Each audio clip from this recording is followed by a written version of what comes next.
Second सेमिस्टरमध्ये part A ला milling, shaping आणि ग्राइंडिंग हे ऑपरेशन करण्यासाठी प्रथमतः मार्किंग करणं आवश्यक आहे. तर जॉब डायमीटर 38 mm आहे, वर्नियरने चेक करून घ्यायचा. जॉब डायमीटर 38 mm झाल्यानंतर त्याचं विभाजन करायचं की हा जॉब सी क्लॅम्प वरती होल्ड करून घ्यायचा. होल्ड केल्यानंतर त्याची टोटल हाईट मोजायची वरून. ती हाईट साधारणपणे 73 mm येते.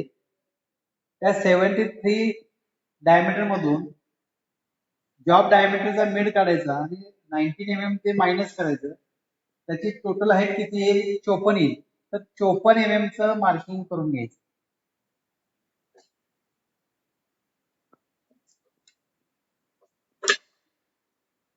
त्यामध्ये 3 mm कटरची विड्थ 6 mm आहे, तर त्याच्यामध्ये आपण दोन्ही बाजूला प्लस 57 mm मायनस 51 mm करून घ्यायचं.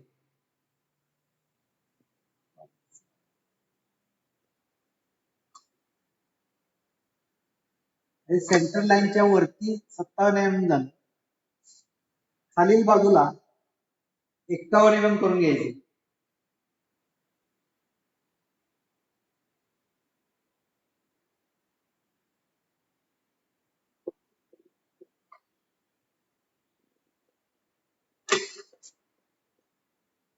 म्हणजे सेंटर लाईनच्या वरती 3 mm आणि खालच्या बाजूला 3 mm, म्हणजे टोटल 6 mm कटरची थिकनेस आहे मिलिंग कटरची, तेवढी आपल्याला मार्किंग करून मिळाली. तर हा सी क्लॅम्प मधून जॉब बाहेर काढा. बाहेर काढल्यानंतर आपण सरळ हा मिलिंग मशीन वरती घेऊन जायचा. मिलिंग मशीनवर मार्किंग केलेला हेडगेजनं मार्किंग केलेला जे जॉब आहे तो आपण मिलिंग मशीनवर आणलेला आहे आणि तो मिलिंग मशीनवरती मशीन व्हाईसला होल्ड करायचा आहे. होल्ड करत असताना तो जॉब राईट अँगल मध्ये बसतो का हे बघणं गरजेचं आहे. मार्किंग आणि राईट अँगल हे बरोबर यायला पाहिजेत. या पोझिशन मध्ये जॉब लावल्यानंतर व्हाईस फुल टाईट करायचा आहे.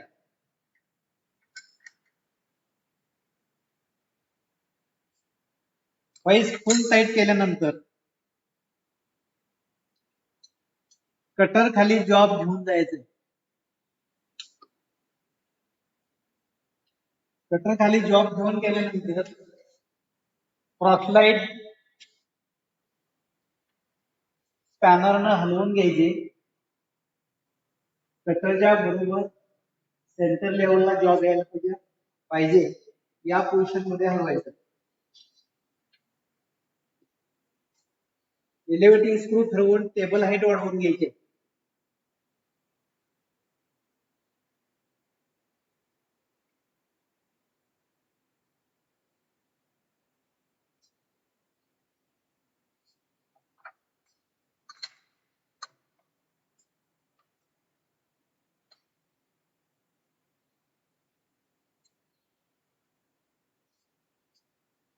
मार्किंग केलेली पोझिशन बरोबर त्या लेवलला आले का हे सुद्धा पाहून घेणं अत्यावश्यक आहे.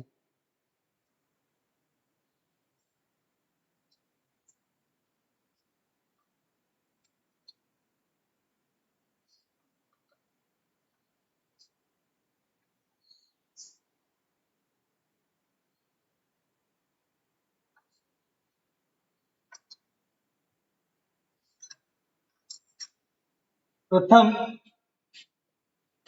मशीनची माहिती ऐकून घ्या. या मशीनला युनिव्हर्सल मिलिंग मशीन असं म्हणलं जातं. युनिव्हर्सल मिलिंग मशीन असं का म्हणलं जातं? तर याच्यामध्ये 4 अटॅचमेंट आहेत. Vertical attachment, horizontal attachment, vertical आणि हॉरिझॉन्टल एक अशी तिसरी अटॅचमेंट असते आणि चौथी ब्रोचिंग अटॅचमेंट. तर आता ही हॉरिझॉन्टल अटॅचमेंट आहे आणि याच्यावरती प्रत्येक भागाची नावं समजावून घ्या. खालच्या बाजूला बेस, हा जो आहे तो बेस. कॉलम, कॉलम वरती आडव्या पोझिशन मध्ये आहे तो रॅम. या दोन्ही आहेत ते सॅडल. हा मिलिंग आर्बर, त्यावरती ब्लॅक दिसतंय हा स्लीव आहे. या स्लीवच्या साह्यानं आपण मिलिंग कटर हा सेंटरवरती फिक्स केलेला आहे.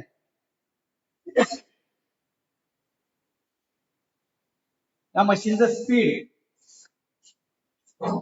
इथं जे दाखवलेलं स्पीड जे आहे ते कमीत कमी स्पीड आहे ते 65, 100, 140, 36, 360, 240, 525. पण आपणाला जे कमी स्पीड पाहिजे मिलिंगचं ऑपरेशन करत असताना तर ते आपण 65 RPM लावलेलं आहे. मिलिंग ऑपरेशन करतोय म्हणजे कुठलं मिलिंग करतोय आपण? अप मिलिंग करतोय. अप मिलिंग मध्ये कटर खालून वरती फिरायला पाहिजे. खालून वरती फिरत असल्यामुळं जॉब हा आपल्या बाजूला खेचतोय आपण. त्यामुळे टेबलची मुवमेंट आपण हळूवारपणे फिरवत गेल्यामुळं मिलिंग ऑपरेशन चांगल्या पद्धतीने होत असतं. डाऊन मिलिंग जर केलं असेल तर काय होतं, कटर अडकला जातो, कटरवरती लोड येतो आणि जॉब खराब होऊ शकतो. म्हणून अप मिलिंग सोयीचं आहे. त्याचबरोबर मशीनचा हा जो खालचा भाग आहे त्याला एलिव्हेटिंग स्क्रू म्हणतात. एलिव्हेटिंग स्क्रू आणि ह्याला सपोर्टिंग बार म्हणतात. हा जो स्पिंडल आहे हा स्पिंडल फिरल्यानंतर टेबल वरती खाली मूव्ह होतं. हा क्रॉसलाईड स्पिंडल फिरल्यानंतर क्रॉसलाईड मध्ये पुढे होतं आणि या साह्याने आपल्याला जॉब बरोबर सेंटरवरती लावता येतो. तर याची जी हाईट आहे ती हाईट एक रेव्होल्यूशन फिरल्यानंतर 2.5 mm डिस्टन्स वरती खाली होऊ शकते. तर आपल्याला किती mm घ्यायचं आहे? 3 mm घ्यायचं आहे. म्हणजे एक रेव्होल्यूशन पुढचे 20 लाईन घेणं आवश्यक आहे. तर कटर हा जॉबच्या फेस लेवलला 0 सेट करून घेणं गरजेचं आहे. आता आपण 0 सेटिंग करून घेऊ.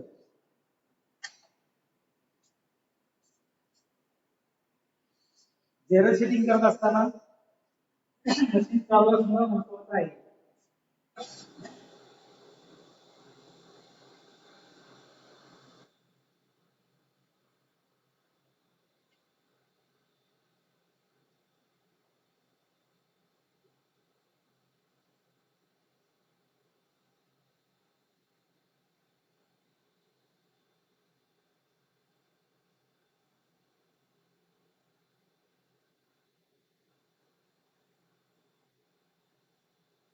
झिरो सेटिंग झालेलं आहे. त्यानंतर जॉब पुढे सरकून घ्या. म्हणजे कटर आणि जॉब मध्ये अंतर नाही. आता हा एलिव्हेटिंग स्क्रू फिरवण्याचा जो स्पिंडल आहे त्याच्यावरला 0 सेट करून घ्या. 0 सेट केल्यानंतर त्याचा एक रिव्होल्यूशन फिरवायचं आहे, राईट पोझिशनला फिरवायचं आहे. म्हणजे हाईट वाढली जाते.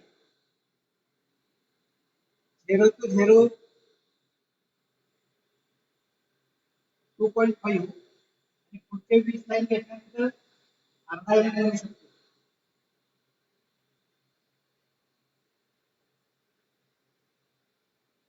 मग पुढील ऑपरेशन करण्यासाठी टेबल मुवमेंट द्यावी. अवकाश पद्धतीने फिरवायचे. ऑटो स्पीड लावायचं नाही.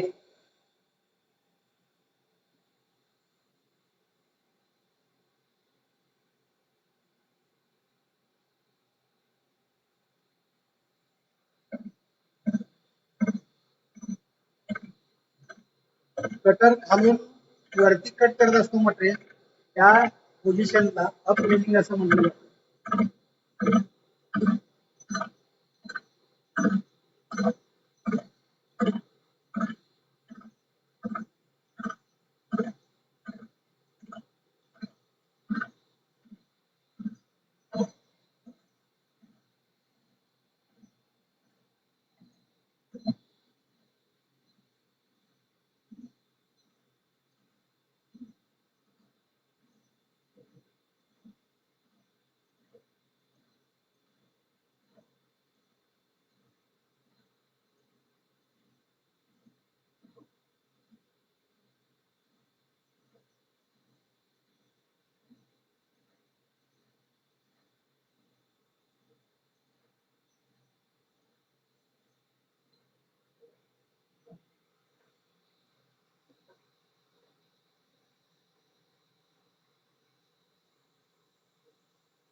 गरजेचं आहे.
अवकाश पद्धतीनं जर हे ऑपरेशन केलं तर त्याची ऑपरेशन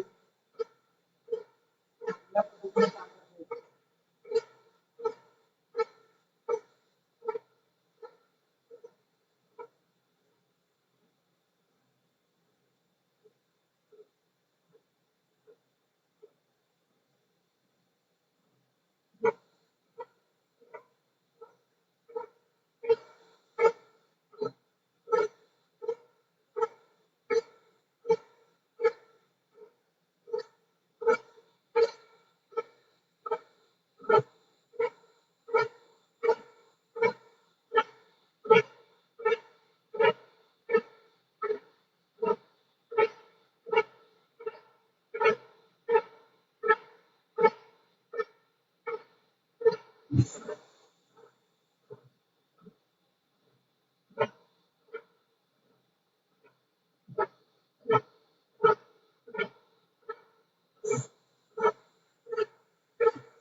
सेटिंग ऑपरेशन पूर्ण झाल्यानंतर जॉब टेबल आहे असंच पाठीमागे घ्या. राईट पोझिशनला मशीन बंद करा.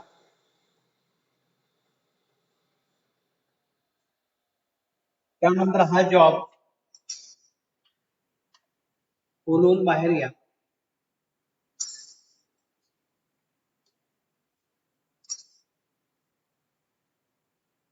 त्याचं मिलिंग हे बघा, या पद्धतीनं मिलिंग ऑपरेशन झालं. याची डेप्थ 3 mm. आता आपण काय करायचंय, हा जॉब सेपिंग मशीनवर घेऊन जायचा आहे. आणि सेपिंग मशीनवर गेल्यानंतर याची दुसरी जी बाजू आहे इकडे मार्किंग केलेली, या बाजूला आपण सेपिंग वर किवे कसा मारता येतो हे आपण बघून घ्यायचं.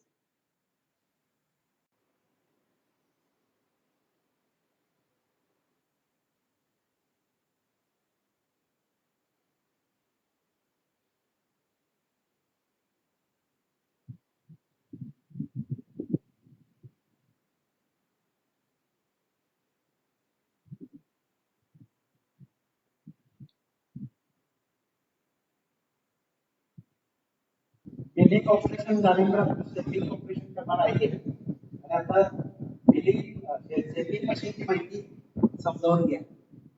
हे आहे एक सेपिंग मशीन. यामध्ये सुद्धा भागाची नावं समजावून घ्या. खालच्या बाजूला आहे तो बेस. बेस वरती हा उभा आहे, हा कॉलम. कॉलम वरती हा रॅक, हा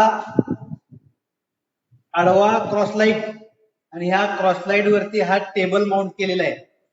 टेबलला सपोर्टिंग म्हणून सपोर्टिंग प्लेट आणि त्याचबरोबर ही सपोर्टिंग गॅडवेज.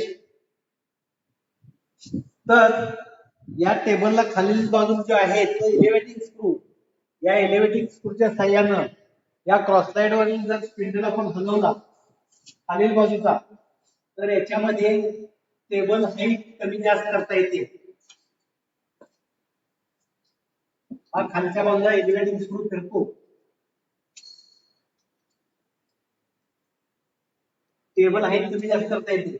आणि वरचा जो आहे तो क्रॉसलाईड, म्हणजे क्रॉसलाईड हलवल्यामुळे जॉब वरती मार्किंग केलेले जे आहे त्या मार्किंगला टूल येताना टूल बरोबर सेंटर मध्ये येण्यासाठी टेबल लेफ्ट आणि राईट साइडला शिफ्ट करण्यासाठी हा वरचा स्पिंडल, खालचा स्पिंडल आहे तो टेबलची हाईट वरती खाली करण्यासाठी.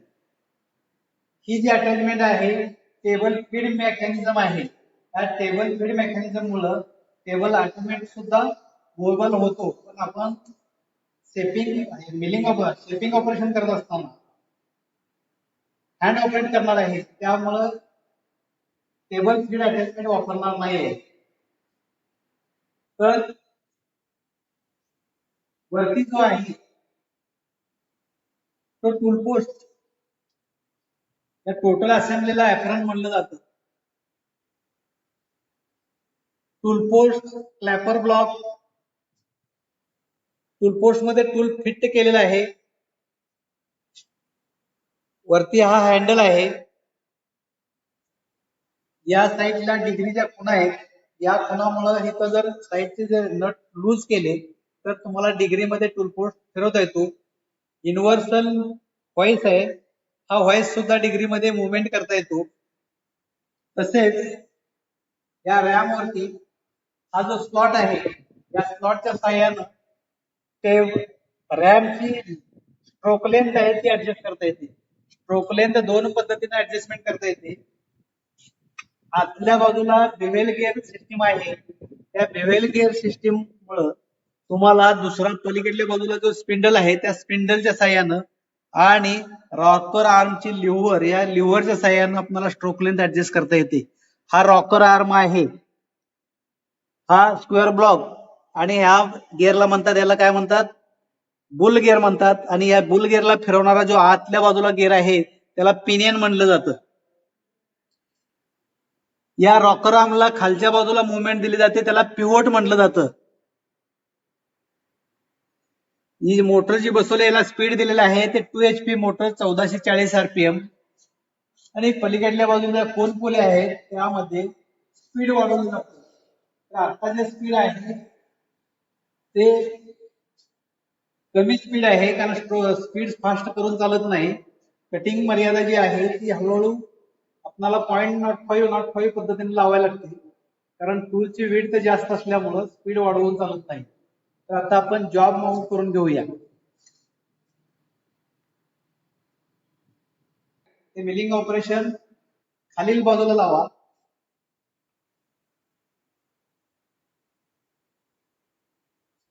जॉब टाईट करून घ्या व्हाईस वरती.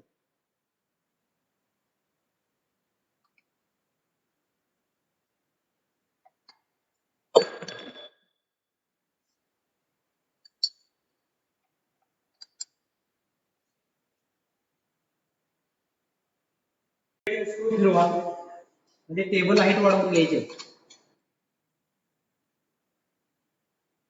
त्याचबरोबर रॅम थोडं सरकून घ्या.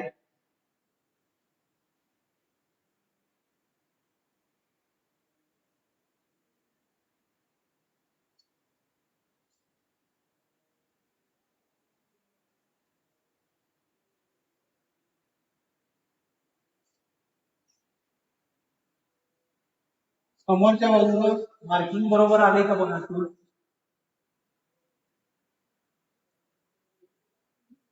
क्रॉस लाईड हलवून घ्या.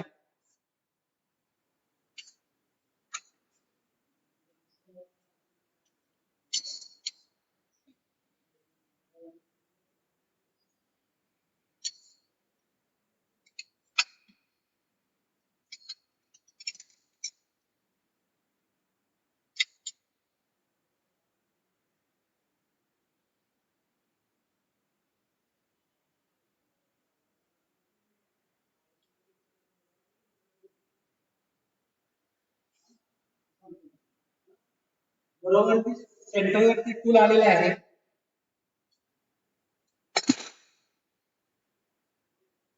रॅम हाताने मुवमेंट करून बघा.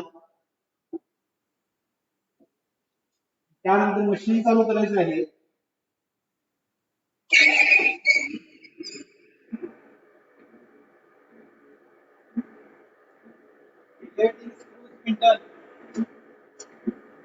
वरती पुढवर घ्यायचं हळूवार पद्धतीनं.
ऑइल थोडं टाकणं गरजेचं आहे.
mm टेप पूर्ण झालेली आहे.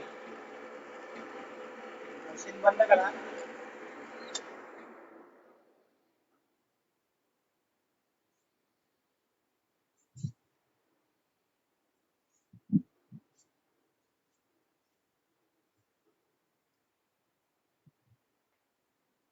पैस खोलून जॉब बाहेर घ्या.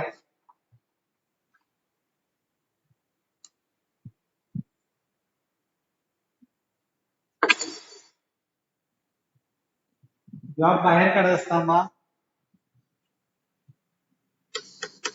जॉब झाडून घ्या आणि जॉब स्वच्छ करत असताना कॉटन न स्वच्छ करा.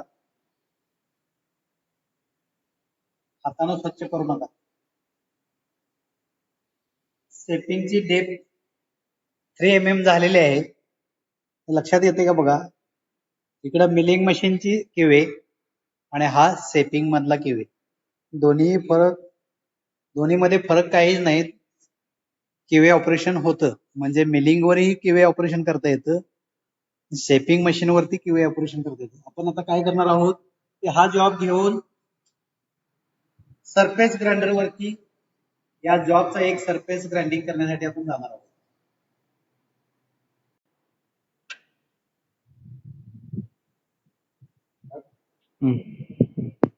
हे आहे सरफेस ग्राइंडर. हे मॅन्युअली ऑपरेट आहे, ऑटोमॅटिक मशीन नव्हे. तर याचा हा टेबल मुवमेंट करण्यासाठी लेफ्ट आणि राईट ही पोझिशन महत्वाची आहे आणि ही सतत करावी लागते. त्याचबरोबर हा क्रॉस लाईट खालचा हा बेस आहे. हा बेस वरती हा कॉलम आहे. या कॉलम वरती आडवा स्पिंडल आणि पाठीमागे मोटर आहे आणि ही मोटर वरती खाली होण्यासाठी इथं वर्नियर अटॅचमेंट बसवलेले आहे. ही मायक्रोमीटर अटॅचमेंट बसवलेले आहे. तर ही मायक्रोमीटर अटॅचमेंट याचा स्पिंडल फिरवल्यानंतर फील स्पिंडल खाली येतो. हे जर राईट पोझिशनला फिरवलं तर हा वरती जातो, लेफ्ट पोझिशनला फिरवलं तर खाली येते. हा मॅग्नेटिक हॉइस आहे. हा ऑफ असेल तर जॉब याला चिटकणार नाही, पण जॉब इथे ठेवल्यानंतर मॅग्नेटिक कॉइलचा जर हँडल ऑन केला तर जॉब लॉक होतो. तर त्यानंतर मशीन स्टार्ट करायचं आहे.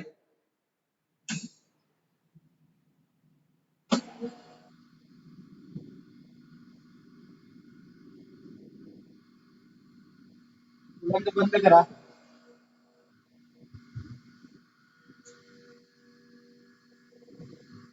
झिरो सिस्टीम लावून घेणं गरजेचं आहे. लेफ्ट साइडला मायक्रोमीटर हँडल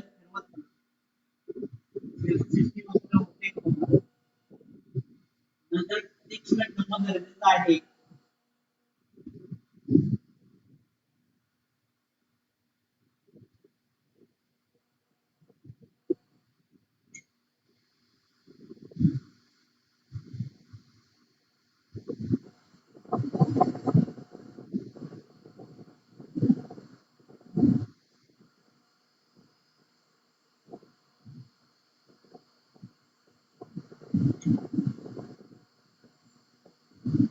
लेवल झालेले आहे. त्यानंतर इथं हा सेटिंग स्क्रू आहे, हा क्लोज टाईट करायचा. म्हणजे काय होईल की रॅचेट सिस्टीम वरती आपल्याला मुव्हेबल करायचं आहे. हा मोठा मायक्रोमीटर व्हील एक रिव्होल्यूशन फिरवला असता 1.25 mm डिस्टन्स तुम्हाला वरती खाली होता येतं. म्हणजे यातील एक रेषा म्हणजे 0.01 mm आणि रॅचेट वरील एक रेषा म्हणजे रॅचेटचा एक रेव्होल्यूशन म्हणजे 1.25. सॉरी, हा मोठ्या व्हील वरील एक रेषा म्हणजे 0.0 mm. 0.0 mm इंटू 125 म्हणजेच 1.25 mm डिस्टन्स वरती खाली होते. रॅचेट वरील एक रेषा म्हणजे 0.002 मायक्रॉन होतोय. म्हणजे रॅचेट वरील 5 रेषा म्हणजे मोठ्या व्हील वरील एक रेषा, रॅचेट वरील 25 रेषा म्हणजे एक रेव्होल्युशन म्हणजे रॅचेट वरील मोठ्या व्हील वरील 5 रेषा म्हणजे 0.05 एवढं डिस्टन्स आपल्याला कटिंग करता येतं. तर ग्राइंडिंग करत असताना पहिला झिरो लेवल केलेला आहे. झिरोचा एक पूर्ण सरफेस पूर्ण करून घ्यायचा आहे.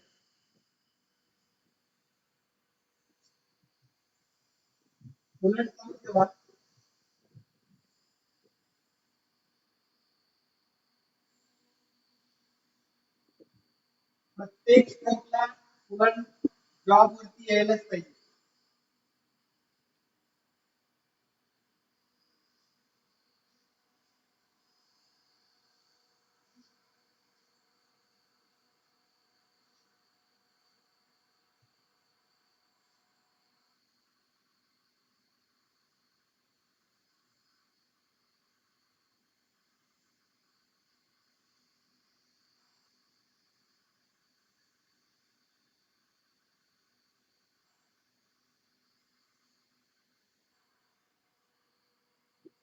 पॉईंट नॉट 3 लाईनचा कट घेतलेला आहे.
फ्लॅट पाठीमागे घ्यायची. नवीन 2 लाईन कट लावायची.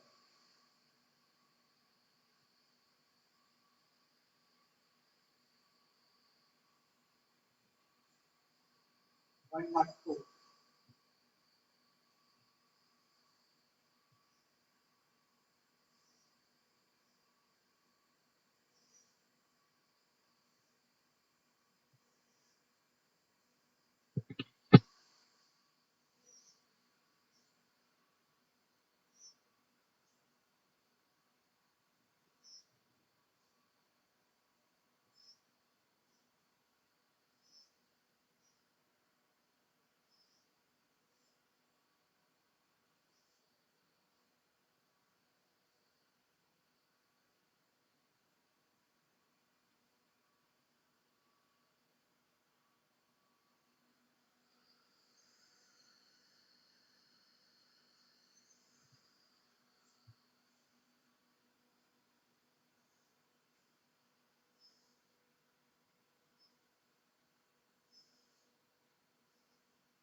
टेबल मुवमेंट आराम से फिरवायची, गडबड करायची नाही.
जॉबचा सरफेस पूर्ण ग्राइंडिंग झाल्यानंतर शेवटचा एक कट ग्राइंडिंग करायचा आहे तो म्हणजे रॅकेटवरील एक रेषा म्हणजे 0.002 मायक्रॉन. हा कट पूर्ण झाल्यानंतर शेवटचा कट लावायचा आहे.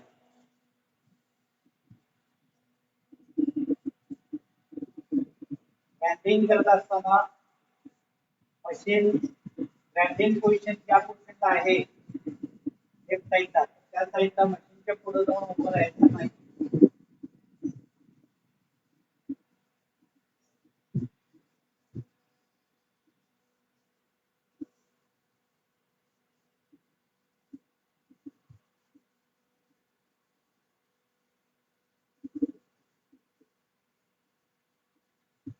शेवटचा एक कट लावते 0.002.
मशीन बंद करा.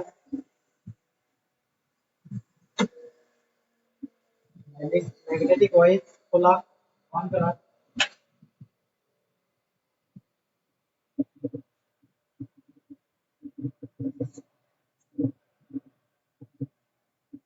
ते फिनिशिंग बघा.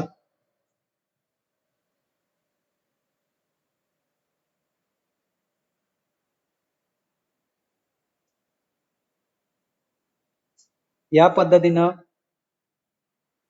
मिलिंग, शेपिंग आणि ग्राइंडिंग तिन्ही ऑपरेशन पूर्ण झालेले आहेत आणि हे औद्योगिक क्षेत्रामध्ये तिन्ही ऑपरेशन येणं आवश्यक आहे म्हणजे जॉब पूर्ण करण्याची क्रिया होऊ शकते.